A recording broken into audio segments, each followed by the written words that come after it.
बोलो गुरुदेव भगवान की जय। प्यारे कृष्ण कन्हैया लाल की जय। सुख सागर छठा स्कंध 5वां अध्याय। उसी स्त्री से 10,000 पुत्रों का उत्पन्न होना। सुखदेव जी बोले, हे राजन, दक्ष की उसी स्त्री से जब 10,000 पुत्र हुए तब दक्ष ने सबका नाम हर्यश्व रखकर उनसे कहा कि पहले तुम लोग परमेश्वर का तप करके पीछे से संतान उत्पन्न करो। यह वचन सुनते ही वह 10,000 बालक पश्चिम दिशा में नारायण नामक तीर्थ पर जाकर जब परमेश्वर का तप व ध्यान करने लगे, तब नारद मुनि ने दया करके उन लोगों को भवसागर पार उतारने का विचार करके उनसे कहा कि तुम लोग जानते हो कि सब जगत का उत्पन्न करने वाला एक पुरुष है, उसके समान दूसरा नहीं हो सकता। सब जीवों में उसी के तेज का प्रकाश रहता है, उसी की शक्ति से सब जीवों को चलने फिरने की सामर्थ्य होती है। महाप्रलय होने पर भी केवल वही अविनाशी पुरुष स्थिर रहता है। सो तुम लोग संसार किस तरह उत्पन्न करोगे? अभी तुम बालक हो। पृथ्वी का अंत और उस स्थान को जहाँ गया हुआ कोई नहीं फिरता तुमने नहीं देखा। भूरवंती स्त्री को जो नित्य नए पुरुष की इच्छा करती है तुम नहीं जानते। व्यभिचारिणी स्त्री के पति को भी नहीं पहचानते। एक नदी में दोनों तरफ धाराएं बहती हैं, उसे भी तुम नहीं जानते। 25 मंत्र का जो ग्रह बना है और एक हंसी जो है उसे भी तुमने नहीं देखा। चोखी धार के चक्र को भी तुम नहीं जानते। इसलिए इन सब बातों को विचार कर संसार को उत्पन्न करना और अपने पिता की आज्ञा भी रखना।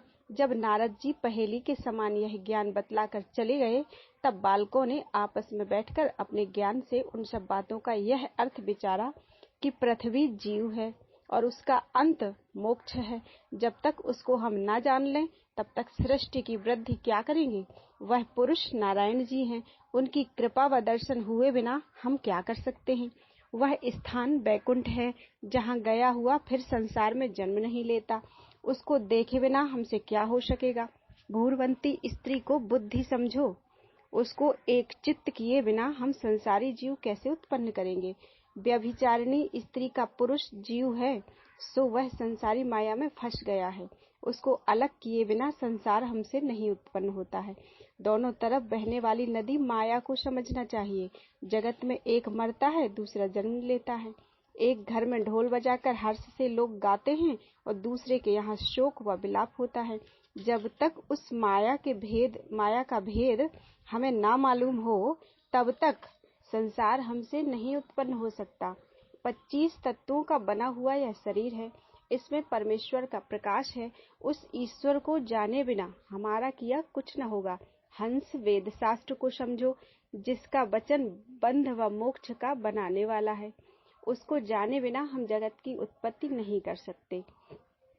चोखी धार का चक्र मृत्यु को जानना चाहिए, जो सब जगत का नाश करती है। उसको जाने बिना हमें सृष्टि बढ़ाने की सामर्थ्य ना होगी। इन सब बातों को विचार कर उन्होंने संसार का उत्पन्न करना उचित नहीं जाना। जब ज्ञान प्राप्त होने से उनका अंतःकरण शुद्ध हो गया, तब वे लोग फिरकर अपने घर नहीं आए, परमहंस होकर जीवन मुक्त हो गए। जब बहुत दिन बीतने पर भी वह फिरकर नहीं आए, तब दक्ष ने जाना कि नारद मुनि ने ज्ञान सिखलाकर उन्हें विरक्त कर दिया। ऐसा विचार कर दक्ष ने उसी स्त्री से 1000 बेटा और उत्पन्न करके सबल नाम रखकर उनसे कहा कि पहले परमेश्वर का तप करके पीछे से संतान उत्पन्न करो। जब वे लोग भी उसी जगह जहाँ उनके भाई गए थे जाकर पहुंचे, तब नारद मुनि ने वहां आकर उनको ऐसा ज्ञान बतलाया कि वे भी संसारी माया छोड़कर परमहंस हो गए। यह हाल सुनते ही दक्ष ने क्रोधवान होकर कहा कि नारद मुनि ने हमारे 11,000 बेटों को ज्ञान सिखलाकर विरक्त कर दिया। संसार में मनुष्य किस तरह अधिक होंगे? दक्ष इसी क्रोध में बैठे थे कि नारद जी उसी समय वीणा बजाते हुए वहां आए। उनको देखते ही दक्ष ने बिना दंडवत किए हुए कहा, हे नारद मुनि, तुमने हमारे अज्ञानी लड़कों को बहकाकर विरक्त कर दिया। मुझे बहकाओ तो मैं जानूं कि तुम बड़े ज्ञानी हो। परमेश्वर के पार्षदों में होकर तुमको हमारे साथ शत्रुता करना उचित नहीं है।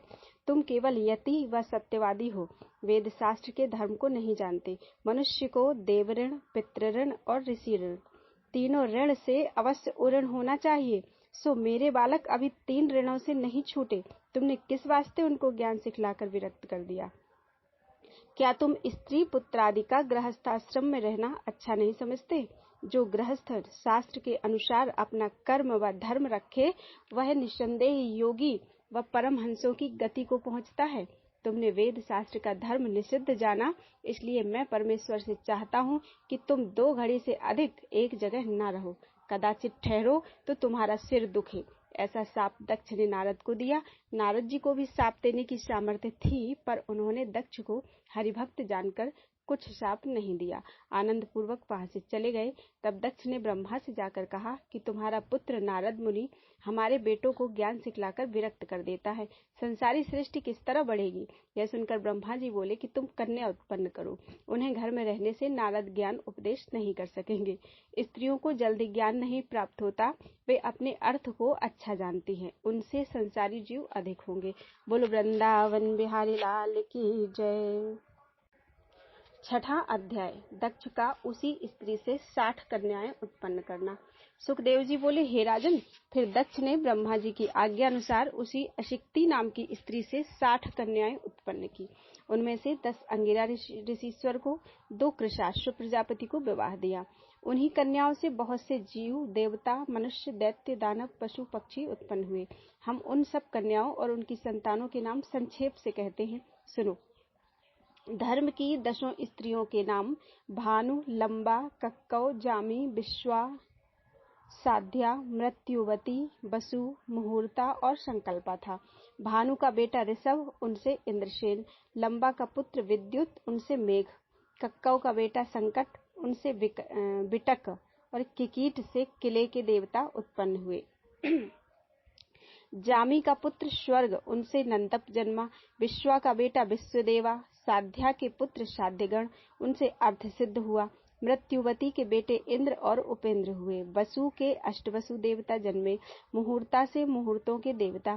संकल्पा का पुत्र संकल्प, उनसे काम नाम का बेटा हुआ। स्वरूपा नाम भूत की एक स्त्री से गरुण और रुद्र उत्पन्न हुए। उसमें 11 रुद्र मुख्य हैं, रवेत, अज, भव, भीम, वाम, उग्र, वृषाकपि, अजैकपाद, अहिर्बुधन्य, बहुरूप और महान। अंगिरा की सुधा नाम की स्त्री से पितर लोग उत्पन्न हुए। कृशाश्व प्रजापति की अरुचि नाम की स्त्री से धूम्रकेश पुत्र हुआ। चंद्रमा की स्त्रियों के नाम अश्विनी, भरणी, कृतिका, रोहिणी, मृगशिरा, आर्द्रा, पुनर्वसु, पुण्य, आश्लेषा, मघा, पूर्वा, फाल्गुनी, उत्तरा, फाल्गुनी, हस्त, चित्रा, स्वाति, विशाखा, अनुराधा। ज्येष्ठा, मूल, पूर्वाषाढ़, उत्तराषाढ़, श्रवण, धनिष्ठा, शतभिष, पूर्वा भाद्रपद, उत्तरा भाद्रपद और रेवती। ये 27 नक्षत्र हैं। दक्ष के शाप से चंद्रमा के क्षयी का रोग हो गया था, इसलिए उससे संतानें नहीं हुई। इतनी कथा सुनकर परीक्षित ने पूछा कि दक्ष ने अपने दामाद चंद्रमा को किस वास्ते शाप देकर अपनी बेटियों के वंश की हानि की, सो कहिए। सुखदेव जी बोले, एक समय कृतिका ने अपने पिता से जाकर कहा कि चंद्रमा मुझे नहीं चाहते, मेरी बहन रोहिणी से बहुत प्रीति रखते हैं। यह बात सुनते ही दक्ष ने चंद्रमा को शाप दिया कि तुझे क्षयी का रोग हो जावे। इसी कारण चंद्रमा 1000 वर्ष तक समुद्र में पड़े रहे। जब चंद्रमा ने दक्ष की बहुत स्तुति की, तब दक्ष ने प्रसन्न होकर आशीर्वाद दिया कि तेरा यह रोग छूटकर 15 रोज तेरी कला घटे और 15 रोज बढ़े। इसी कारण चंद्रमा की कला घटती बढ़ती है। कश्यप की विनता स्त्री से गरुण और अरुण, कद्रु से सर्पादिक, पतगी से पक्षी आदि, यामिनी से टिड्डी आदि, नेमी से जलचर, शर्मा से कुत्ते आदि 5 नख के जीव, तामा से गिद्ध व बाज आदि, क्रोधवशा से बिच्छू आदि, मणि से अप्सरा, इला से वृक्षादिक, सुरसा से राक्षस आदि, अरिष्टा से गंधर्व आदि, काष्ठा से घोड़े आदि सब खुर वाले पशु, दनु से दानव आदि, दिति से हिरण्यकशिपु और हिरण्याक्ष दैत्य, अदिति से सूर्य व त्वष्टा आदि देवता उत्पन्न हुए। इन 17 स्त्रियों के सिवा उनके 2 स्त्रियां पुलोमा व कालिका नाम की और थीं। पुलोमा से पुलोमादि और राक्षस, कालिका से काले काले दैत्यों ने जन्म पाया। विप्रचित्ति दानव के श्रृंगिका स्त्री से राहु नामक दैत्य उत्पन्न हुआ, जिस राहु का सिर नारायण जी ने सुदर्शन चक्र से काट डाला था। सूर्य के श्राद्धदेव और धर्मराज 2 पुत्र तथा यमुना नाम की कन्या सवर्णा स्त्री से, जो विश्वकर्मा की बेटी थी, उत्पन्न हुए। जब वही सवर्णा माया रूपी अपनी माया छोड़कर चली गई और उसने जाकर घोड़ी का स्वरूप धारण किया, तब उस छाया के गर्भ से शनैश्चर और सावर्णी मनु 2 पुत्र सूर्य के और उत्पन्न हुए। जब सूर्य ने घोड़ी रूप सुवर्णा से जाकर भोग किया, तब उससे अश्विनी कुमार हुए। त्वष्टा देवता का विवाह जया नाम की कन्या से हुआ, सो उससे एक कन्या और विश्वरूप नामक बेटा हुआ, जिस विश्वरूप को इंद्रादिक देवताओं ने बृहस्पति जी के रूठ जाने से अपना पुरोहित बनाया था। इतनी कथा सुनकर परीक्षित ने पूछा, महाराज, सवर्णा अपनी छाया छोड़कर किस तरह चली गई थी, उसका वृत्तांत कहिए। सुखदेव जी बोले, हे राजन, सवर्णा अपने पति सूर्य का तेज नहीं सह सकती थी, इसलिए उसने मंत्र के प्रताप से अपने समान एक स्त्री बनाकर उससे कहा कि मैं अपने पिता के घर जाती हूँ, तू मेरे बदले यहाँ रहा कर, पर यह भेद मेरे पति से ना कहना। उसने उत्तर दिया कि जब तक मेरे सिर के बाल पकड़कर सूर्य देवता मुझे ना मारेंगे, तब तक मैं नहीं कहूंगी। जब सुवर्णा यह बात माया रूपी स्त्री को समझाकर अपने पिता के यहाँ गई, तब विश्वकर्मा ने क्रोध करके कहा कि तू अपने स्वामी की आज्ञा के बिना चली आई है, इसलिए तुझे ना रखूंगा। जब सवर्णा ने अपने पिता का वह वचन सुना, तब निराश होकर कुरुक्षेत्र में चली गई और घोड़ी रूप बनकर वहां रहने लगी। माया रूपी सवर्णा के शनैश्चर और सावर्णी नाम के 2 पुत्र उत्पन्न हुए। वह अपने बेटों से अधिक प्रेम करती थी और धर्मराज व श्राद्धदेव, जो सवर्णा के बेटे थे, उन्हें कम चाहती थी। छाया ने धर्मराज को एक दिन लात से मारा। यह बात सुनकर जब सूर्य देवता ने छाया के सिर के बाल पकड़कर उसे मारा, तब उसने सवर्णा के चले जाने का सब वृत्तांत कह दिया। यह समाचार सुनकर जब सूर्य देवता सवर्णा को ढूंढते हुए कुरुक्षेत्र में पहुंचे और घोड़ा बनकर उससे भोग करना चाहा, तब घोड़ी रूप सवर्णा ने अपना मुख फेर लिया, इसलिए उनका वीर घोड़ी की गर्दन व नाक पर गिरा, सो गर्दन के बाल से अश्विनी और नाक से कुमार उत्पन्न हुए। हे राजा, इस तरह सवर्णा अपनी छाया छोड़ गई थी। यह कथा सुनकर परीक्षित बहुत प्रसन्न हुए। बोलो वृंदावन बिहारी लाल की जय। 7वां अध्याय, बृहस्पति पुरोहित का इंद्रादि देवताओं से रूठना। परीक्षित ने इतनी कथा सुनकर विनय किया, हे मुनिनाथ, इंद्र ने बृहस्पति जी से पुरोहित को किस वास्ते उदास करके विश्वरूप को अपना पुरोहित बनाया था, उसे विस्तार पूर्वक कहिए। सुखदेव जी बोले, हे राजा, एक दिन इंद्र बड़े अहंकार से राजगद्दी पर बैठा था और बहुत से देवता, ऋषीश्वर, गंधर्व व किन्नर आदि उस सभा में वर्तमान थे। उसी समय बृहस्पति जी वहां आए। इंद्र सदा उनका सम्मान करके अपनी गद्दी पर बैठता था। उस दिन अभिमान से उसने उनका आदर नहीं किया, इसलिए बृहस्पति रूठकर अपने घर चले गए। तब इंद्र ने बड़ा शोक करके कहा कि देखो, मुझसे बड़ी चूक हुई, जो मैंने राज्य व धन के मद से गुरु का निरादर किया। जिनके आशीर्वाद व कृपा से मुझे यह सब सुख प्राप्त हुआ है, उनके क्रोध करने से यह सब नष्ट हो जाएगा, इसलिए उनके पास चलकर विनती करके अपना अपराध क्षमा कराना चाहिए, जिसमें मेरा कल्याण हो। ऐसा विचार कर इंद्र उसी समय उनके घर गया। जब बृहस्पति जी ने अपने योग बल से जाना कि इंद्र यहाँ आते हैं, तब क्रोधवश उनसे भेंट करना उचित न जानकर अंतर्धान हो गए। जब इंद्र ने बृहस्पति को घर पर नहीं पाया, तब वहां से उदास होकर लौट आए। जब यह समाचार दैत्यों ने सुना, तब दैत्यों के राजा वृषपर्वा ने शुक्र जी की आज्ञा से अपनी सेना लेकर इंद्रपुरी को घेर लिया। जब लड़ते समय देवताओं को बृहस्पति जी के रूठ जाने के कारण दैत्यों से हार मालूम हुई, तब उन्होंने ब्रह्मा जी के पास जाकर सब वृत्तांत कहा। ब्रह्मा बोले कि तुमसे यह बड़ा अपराध हुआ, जो अपने पुरोहित बृहस्पति का अपमान किया। तुम्हारा कल्याण इसी में है कि त्वष्टा ब्राह्मण का विश्वरूप नामक बेटा बड़ा तपस्वी व ज्ञानी है, उसे अपना पुरोहित बनाओ तो तुम्हारे वास्ते अच्छा होगा।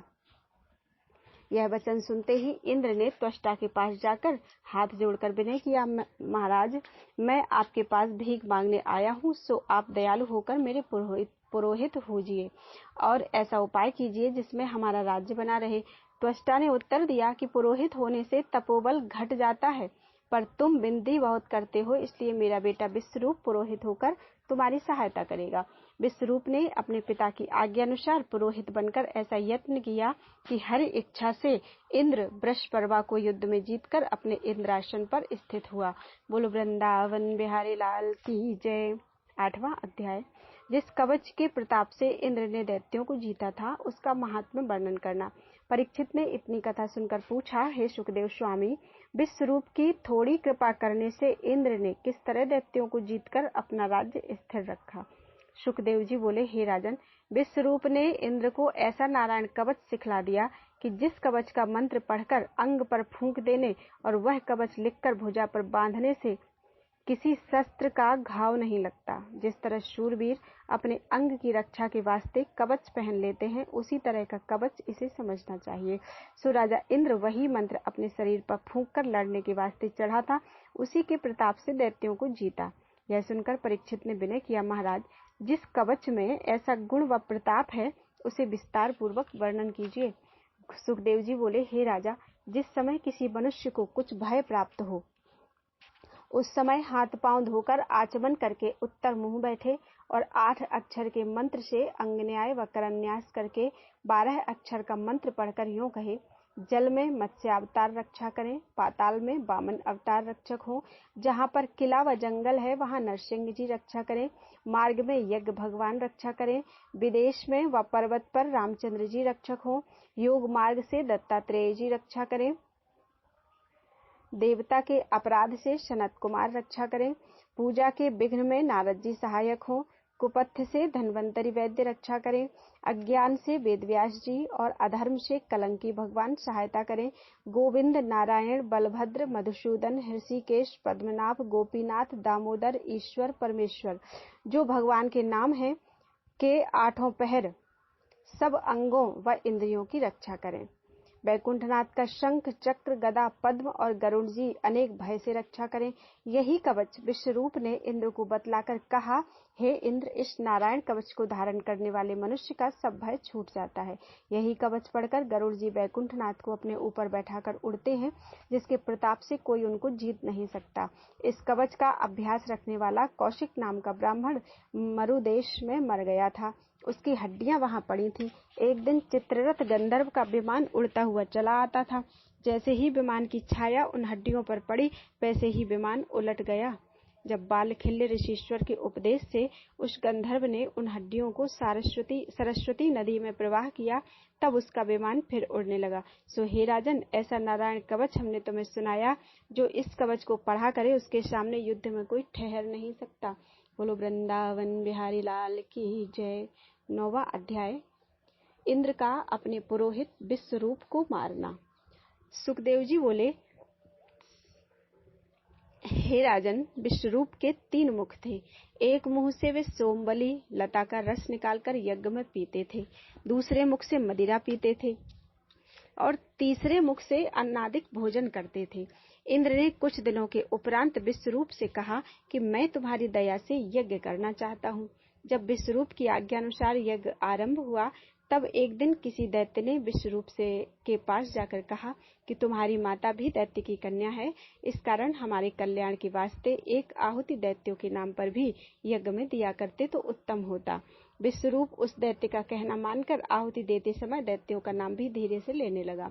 इसी कारण देवताओं का तेज यज्ञ करने से नहीं बढ़ा। इंद्र ने यह वृत्तांत जानते ही क्रोधित होकर विश्वरूप के 3 सिर काट डाले। सो मद्यपान करने वाला भंवरा, सोमबली पीने वाला कबूतर और अन्न खाने वाला सिर तीतर पक्षी होकर संसार में उत्पन्न हुए। विश्वरूप के मरते ही इंद्र का स्वरूप ब्रह्म हत्या के घेर लेने से बदल गया। जब देवताओं के वर्ष दिन पुरस्चरण करने पर भी ब्रह्म हत्या का वह महापाप नहीं छूटा, तब इंद्रादिक देवताओं की विनती करने से ब्रह्मा जी ने उस हत्या के 4 टुकड़े करके एक भाग पृथ्वी को दिया। इसी कारण कहीं कहीं धरती ऊषर होती है, वहां पूजा पाठ नहीं करना चाहिए। और पृथ्वी को यह वरदान दिया कि जहां गड्ढा हो, कुछ दिन में वह आप से भर जावे। दूसरा भाग वृक्षों को दिया, जिससे कोई कोई वृक्ष गोंद व लाही लगकर सूख जाते हैं। गुग्गल के सिवा और सब गोंद अशुद्ध समझना चाहिए। और यह आशीर्वाद दिया कि वृक्ष काट डालने पर भी जड़ बनी रहने से फिर तैयार हो जावे। तीसरा भाग स्त्रियों को दिया। उसी कारण स्त्री महीने महीने रजस्वला होकर पहले दिन चांडालिनी, दूसरे दिन ब्रह्मघातिनी, तीसरे दिन रजकी के समान रहकर चौथे दिन पवित्र होती है। उन्हें यह वरदान दिया कि उनका कामदेव सदा बना रहे, इसलिए गर्भवती स्त्री का मन भोग करने को चाहता है। चौथा भाग जल को दिया, जिससे पानी पर काई व फेन व बुल्ले आदि होते हैं। जल को यह वरदान दिया कि जिस वस्तु में पानी डाल दे वह अधिक हो जावे। सो इंद्र चारों जगह हत्या बट जाने से शुद्ध होकर अपना राज्य करने चला। जब त्वष्टा को विश्वरूप के मारे जाने का हाल पहुंचा, तब उसने बड़ा क्रोध करके ऐसा मंत्र पढ़कर हवन किया जिसमें इंद्र का मारने वाला एक पुरुष उत्पन्न हो। परमेश्वर की इच्छा से सरस्वती ने उस मंत्र का अर्थ इस तरह उलट दिया कि इंद्र के हाथ से वह मारा जावे। हवन संपूर्ण होने के समय अग्निकुंड में से अति बलवान दैत्य पर्वत के समान कालावर्ण गदा व खड्ग हाथ में लिए हुए निकला। जितनी दूर एक तीर जाता है, इतना शरीर उस दैत्य का नित्य बढ़ता था। इसी वास्ते त्वष्टा ने उसका नाम वृत्तासुर रखा और उसे आज्ञा दी कि इंद्र ने तेरे भाई को मारा है, सो तू जाकर अपने भाई का बदला ले। यह बात त्वष्टा के मुख से निकलते ही वृत्तासुर ने एक क्षण में इंद्र के पास पहुंचकर ललकारा। उसका भयानक रूप देखकर और ललकार सुनकर सब देवता घबरा गए। वृत्तासुर ने चाहा कि इंद्र को मुंह में डालकर निकल जाऊं। इंद्रादिक सब देवताओं ने उसके सामने आकर अपने अपने शस्त्र उस पर चलाई। जब वृत्तासुर के सब हथियार निगल गया, तब इंद्र देवताओं समेत वहां से भाग गए और नारायण जी की शरण में जाकर विनय किया, हे दीनानाथ, मैं तुम्हारी शरण में आया हूँ, मेरे प्राण इस दैत्य के हाथ से बचाइए। हम लोगों का किया कुछ नहीं हो सकता। जिस तरह श्रावण भादों में कुत्ते की पूंछ पकड़कर मनुष्य गंगा पार नहीं जा सकता, उसी तरह हमारा भजन व स्मरण करने से कोई भवसागर पार नहीं उतरता। यह स्तुति सुनते ही परमेश्वर दीनदयालु ने इंद्रादिक देवताओं को अपना भक्त जानकर चतुर्भुजी मूर्ति से 16 पार्षद साथ लिए हुए उनको दर्शन दिया। इंद्रादिक देवताओं ने वैकुंठनाथ को देखते ही दंडवत करके इस प्रकार विनय की, महाराज, यज्ञ रूप आपको हम नमस्कार करते हैं। वेद व शास्त्र आपकी श्वासा से उत्पन्न होने पर भी आपका आदि व अंत नहीं जान सकते, सो हम लोग नारायण वासुदेव रूप को दंडवत करते हैं। आपके जो चरण कमल बड़े बड़े योगियों और परमहंसों के हृदय में आठों पहर रहते हैं, उन चरणों को हमारे दंडवत अंगीकार हो। हे भगवान दीनानाथ, सब देवता व मनुष्य तुम्हारे बनाए हुए हैं। वृत्तासुर के मारने के वास्ते कोई उपाय कीजिए, नहीं तो वह देवता व मनुष्य आदि सब जीवों को मार डालेगा। हम लोग तुम्हारे दास होकर ऐसे दुखी हैं कि वृत्तासुर के भय से आनंद पूर्वक निद्रा नहीं आती। अपने समय पर तुम्हारी कृपा से सब बढ़ते हैं। इस समय देवताओं को बढ़ना चाहिए, सोच के विपरीत वृत्तासुर बढ़ा है। हमें दीन व दुखी जानकर दयालु होजिए। यह वचन सुनकर नारायण जी बोले, हे इंद्र, तूने अज्ञानता से ब्राह्मण को मारा था, उसी का यह फल है। वृत्तासुर के शरीर पर कोई शस्त्र नहीं लग सकता। तुम लोग दधीचि ऋषीश्वर की हड्डी का, जिसने बहुत तप किया है, मांगकर उस हड्डी का वज्र बनाओ, तो उस तप के व्रत से वह वज्र वृत्तासुर के अंग को काटेगा। ऐसा कहकर वैकुंठनाथ अंतर्धान हो गए। बोलो वृंदावन बिहारी लाल की जय। 10वां अध्याय। दधीचि ऋषीश्वर के पास इंद्रादिक देवताओं का हड्डी मांगने के लिए जाना। सुखदेव जी ने कहा, हे परीक्षित, इंद्र नारायण जी का वचन सुनते ही सब देवताओं समेत दधीचि ऋषीश्वर के पास गए और दंडवत करके विनय किया, हम लोग आपके पास भिक्षा मांगने आए हैं, अपने कल्याण के लिए तुम्हारे शरीर का हाड़ चाहते हैं। यह बात सुनकर ऋषि बोले कि इंद्र, तुम अपने मन में विचार करो, थोड़ा सा दुख तन पर पहुंचने से कैसा क्लेश होता है, इसलिए तुमको अपने अंग के समान दूसरे का भी समझना चाहिए। जिस तरह सब लोग अपना तन प्यारा जानकर उसको सुख देने और मोटा करने के लिए अनेक यत्न करते हैं, उसी तरह मुझे भी अपना शरीर प्यारा है, क्योंकि इसलिए क्यों ऐसा दुख मुझे देने आए हो। इंद्र ने उत्तर दिया, आप यह वचन सत्य कहते हैं, पर मैं नारायण जी की आज्ञा अनुसार हड्डी मांगने आया हूँ। जिस तरह हरा वृक्ष अपनी छाया व फल पुष्प से सब जीवों और पशु पक्षियों को सुख देता है, किसी के डाली काटने पर भी दुख नहीं मानता, उसी तरह वैष्णव और ऋषीश्वर भी अपना शरीर केवल परोपकार के लिए समझते हैं। उनका तन दूसरे के काम आवे तो देने से नहीं मुकरते। जब इंद्र ने ऐसा ज्ञान कहकर बहुत विनती की, तब ऋषि बोले, हे इंद्र, यह शरीर नारायण जी ने दिया है, कदाचित वह आप आकर ऐसा कहते तो भी मैं अपनी प्रसन्नता से न मानता, पर ऐसा समझकर तुम्हारा कहना मानता हूँ कि यह तन सदा स्थिर नहीं रहेगा, एक दिन अवश्य इसका नाश होगा। इससे और क्या उत्तम हो सकता है जो ये तुम्हारे काम आवे। मैं योगाभ्यास साधकर परमेश्वर के ध्यान में बैठता हूँ, तुम एक गाय लाकर मेरा शरीर चटाओ। जब शरीर का सब मांस चाटने के उपरांत केवल हड्डी रह जावे, तब उस हाड़ को लेकर अपना मनोरथ सिद्ध करना। पर मुझे तीर्थ स्नान करने की अभिलाषा है, तुम आज्ञा दो तो तीर्थ स्नान कराऊं, तब मेरे शरीर की हड्डी लेना। देवताओं ने कहा कि हम इसी जगह सब तीर्थों का जल ला देते हैं, आप स्नान कर लीजिए। ऋषिश्वर ने कहा, बहुत अच्छा। देवताओं ने क्षण भर में सब तीर्थों का जल वहां ला दिया। जब ऋषिश्वर स्नान करने के उपरांत योगाभ्यास से अपने प्राण ब्रह्मांड में चढ़ाकर परमेश्वर के ध्यान में लीन हुए, तब इंद्र ने एक गाय मंगाकर नौन लगाकर उनका शरीर चटवाया। जब उस गाय ने सब मांस चाट लिया, केवल हड्डी रह गई, तब इंद्र ने वह हड्डी लेकर विश्वकर्मा को शस्त्र बनाने के लिए दिया। इतनी कथा सुनाकर सुखदेव जी बोले, हे राजन, देखो, दधीचि ऋषिश्वर को दाता समझकर राजा इंद्र भिखारी हो गया। इसलिए दाता का नाम सब लोग लेते हैं, शूम व लालची का नाम कोई नहीं लेता। देना बहुत अच्छा होता है। जब विश्वकर्मा ने उस हड्डी का अति तेजवान वज्र नामक शस्त्र बना दिया, तब इंद्र उस वज्र को लेकर वृत्तासुर से लड़ने आया। वह दैत्य इंद्र को देखकर सोचने लगा कि यह तो मेरे सामने से भाग गया था, आज ना मालूम किस कारण से फिर लड़ने आया है। वृत्तासुर ने निमोची, द्विमूर्धा और विप्रचित्ति आदि दैत्यों को अपने साथ लेकर देवताओं से बड़ा भारी युद्ध किया। जब गदा, तीर, तलवार, त्रिशूल, भुशुंडी आदि 9 शस्त्र दैत्यों के टूट गए, तब वे लोग पर्वत व वृक्ष उखाड़कर मारने लगे। पर ईश्वर की दया से देवताओं ने दैत्यों को मारकर हटा दिया। जब वृत्तासुर के साथी हार मानकर भागे और देवताओं ने उनके पीछे से खदेड़ा, तब वृत्तासुर ने दैत्यों को भागते देखकर कहा कि तुम लोग युद्ध से मत भागो, एक दिन अवश्य मरना है। मृत्यु के हाथ से कोई नहीं बचेगा, सो घर में मरना उत्तम नहीं होता। 2 तरह की मृत्यु को उत्तम समझना चाहिए, एक योगाभ्यास करके तन छोड़ना और दूसरे युद्ध में सम्मुख मारा जाना। इसलिए तुम लोग फिर कर लड़ाई करो, भागना उचित नहीं है। बोलो वृंदावन बिहारी लाल की जय।